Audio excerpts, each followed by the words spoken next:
Here is an awesome male versus female comparison chart. And what more, it is actually interactive too. So I can select a different state and instantly see what is the composition of male versus female customers. Today, let's understand how you can build this using Microsoft Excel. The key to building these kind of charts is to understand a technique called stencil technique. This is when we create stencils like this. The stencil has fill on the outside, but the inside part, the male or the female silhouette, is actually blank. So once you have the stencil, you just carefully position it over the chart and bingo, you get male versus female. You might be thinking, okay, this is all cool, but how the heck am I supposed to make these stencils? This is where PowerPoint comes in. So first up, let's create a stencil for male versus female and then come back and build the rest of the ingredients here. So I'm going to jump into PowerPoint, just make a blank presentation. And in this presentation, we are going to insert some images for male and female. You can go into Insert ribbon and click on the pictures and grab stock photography that is available in PowerPoint. Alternatively, you can bring some pictures that you already have on your computer. I'm going to show you the stock technique. So if you go to the pictures and select stock images, you will have access to free library of lots of images. So for example, if I search for male here, I might get lots of images of male people, and then I can use one of these. I find that while this is all right, because there is a lot of background here, it can get a bit annoying. So this is where we can go to cartoon people, and here we will have images of men standing and posing in different ways. So for example, we can pick a man image like this, and then I'm going to search for woman as well. And let's select this lady here. So once you have the images, you'll just add them to the slide and you have both male and female. The next thing that we want to do is we want to take these images and kind of cut it out from a big rectangle. So it kind of creates like a punch hole of the shape of a man or woman.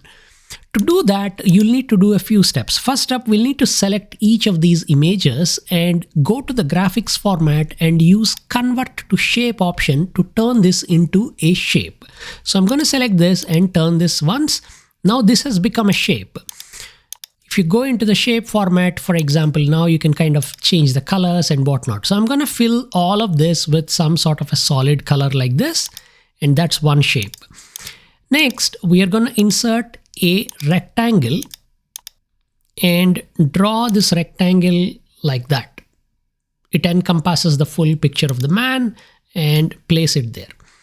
For this rectangle, I'm going to take out the outline, and the fill color, we're just going to fill it with a dark color like that. And we are going to send it to the back. So we can kind of see this like this. Okay. Next, we are going to copy this rectangle and paste it and put it for the female as well. And send this to back.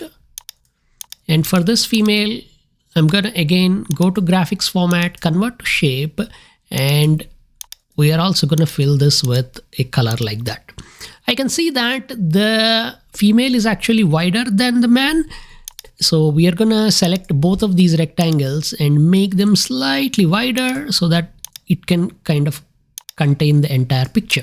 There you go. So once this is done, you will need to do some adjustments. For example, you would want to make sure that the baselines are same. Otherwise, what happens is the charts won't compare correctly.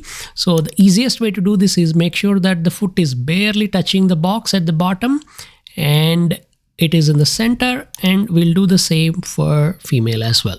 It's in the center. Bingo. We get the images nice. Next, what we want to do is we want to take this picture and subtract it from the background rectangle so that it creates that sort of a punch hole or that kind of a stencil effect. For this, we are going to select this man shape and hold down the shift key and select the rectangle as well. So you grab both of these and then you go into shape format. Now, when you select two shapes, you should be able to merge the shapes, but it is grayed out here. What's going on? That's because this is actually not a single shape. Even though it says it is shape, you can right click and then see that it is actually a grouped object. So we are going to ungroup this a few times. Select the whole thing, and you may have to do this like many times until all the groupings are taken out of this person. There's lots of individual objects here. You can see that, this is, once this is done, then we can go into shape format. And now I can see that when I selected all of these shapes, excluding the background rectangle, we are now able to merge the shapes. So once we have done all the ungrouping, we want to merge everything into one big shape, a union. So now it is a composite shape that is basically just one big blob that looks like man. So we're going to put it there again, and this time select this, hold down shift, select the background, and now you can merge the shapes. So we can use this and go here, and what we want is we basically want to kind of combine them, which will intersect the shapes and take out the man shape from this outside rectangle. So we'll combine, we'll get this. This is a stencil. You can see that if I move it over there, you can kind of see through the box. We'll need to repeat this for women as well. So we'll select this and right click ungroup. You can actually press Ctrl+Shift+G and press this repetitively until it has completely ungrouped, and then merge this with a union. So we get one big blob that looks like a woman. Select this and that and combine them, and we'll get the woman stencil as well. Now in my graph, what I want is I want the man to be looking towards the right and woman to be looking to the left. So I'll select this stencil, and we are going to rotate it horizontally, like flip that. So woman is facing this way. So we get both the stencils. These are basically shapes. So if I select them, I can basically color them in any way. I want to color them in the black color. So that's how that looks. Once these stencils are ready, you can copy them into Excel. So I'm gonna select these two, Ctrl+C to copy, go into my spreadsheet here and paste them. We are gonna place them there and kind of size them like that.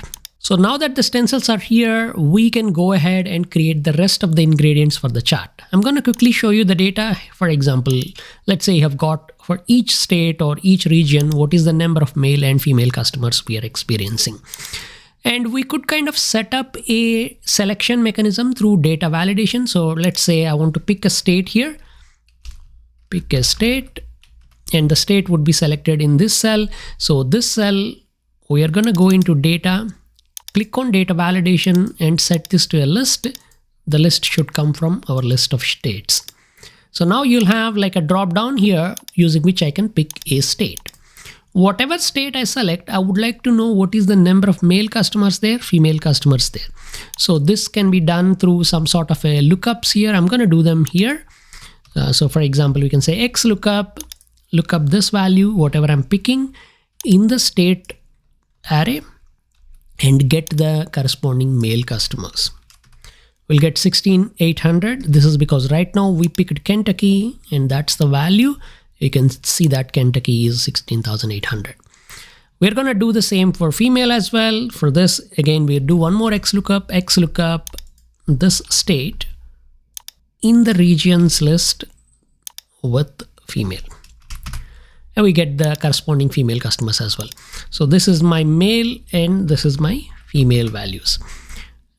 We're going to select these two and insert a column chart like that. We'll get this.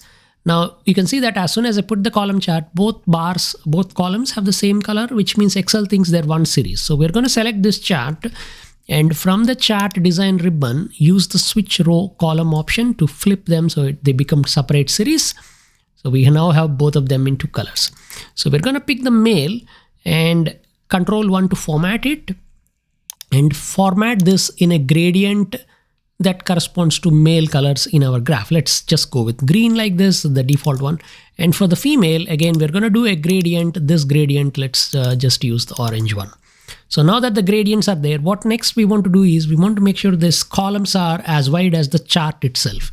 So we are going to select these columns. The series overlap, I'm going to just set it to -20%. So there is a little bit of white space in the middle, and gap width, I'm going to set this to 0. So they become wider. Next, we are going to take out anything unnecessary. This axis is also not needed, but before we delete the axis, I'm going to set the maximum of the axis to the highest possible value in our data. So our data goes about 18,000. That's the highest. So maybe the max can be 18,000. So I'm going to manually type 18,000 here and enter so that the chart axis is always set to 18. We'll set the 0 as the minimum as well. So it always goes from 0 to 1800. That way, when I flip a state, I can still compare the heights without losing the context. So now we'll take this out and we are gonna select these and add data labels as well. Let's add data labels, and those are the labels. They'll come up like this. We can select this original data, Control+1 to format it, and go to custom and use a format code to see the number in thousands. So something like hash, comma, hash, 0, comma, dot 0k. So that'll basically round it up to thousands. So we'll get the labels like that. Everything is looking good. I'm gonna take out the title as well and finally size this like that. Next up, we'll take this chart and move it behind our stencils. So I'm gonna place the chart right where our stencils are. You can hold down the Alt key to kind of align this to the cell borders. So for example, I'm gonna align it there and then just drag it like that. That looks about right. And once they're kind of in place, what we want to do is select the chart and go to format, and using the send to backward button, send the chart all the way back. So now the chart is in the back, and kind of place these stencils, making sure that they align properly with the plot area. So in the chart, you have got chart area and then that's the plot area. So we want to align this with the plot area. So we want to just move it like that and carefully position these stencils. If you want, you can kind of resize them. As long as you don't skew it too much, the resizing shouldn't be a big issue. So we are gonna place it like that and do the same for female as well. Alright, everything works, but my female leg seems to be cut off. So I'm gonna select these columns and actually set the gap width to be 0. So the columns are touching each other and there's more color to go in the back. I can also see that the male label is not visible. This is because the axis is scaling all the way up to 18,000. So which means we are not able to see the label. The label is kind of above their head because our chart kind of person's hole is only up to here. They have this a little bit black space behind. So we're gonna quickly turn on the axis once again and select this vertical axis and go here and set this to 20,000. That kind of scales it down, and then turn off the axis so that this is how that looks. You'll need to adjust this a little bit depending on how the stencils are drawn and what the shapes are and other things. But with a little bit of tweaking around, you will get that kind of effect. So here is a little bit more polished version. In this, what I did is I took this and I kind of moved it up there into a big cell with a different font and whatnot, and come up with something that looks cool and slightly more interesting than the usual pie charts or column charts we are always making. And the best thing with this technique is it works for other kinds of shapes or objects too. So let's say I've got different products or anything else, you could use this for them as well and get similar effect. So what do you think? Are you planning to use this for one of your reports? Let me know in your comments. And if you want to learn more about some of these other cool ways to make Excel charts, check out the playlist that shows up here. I'll catch you there. Bye.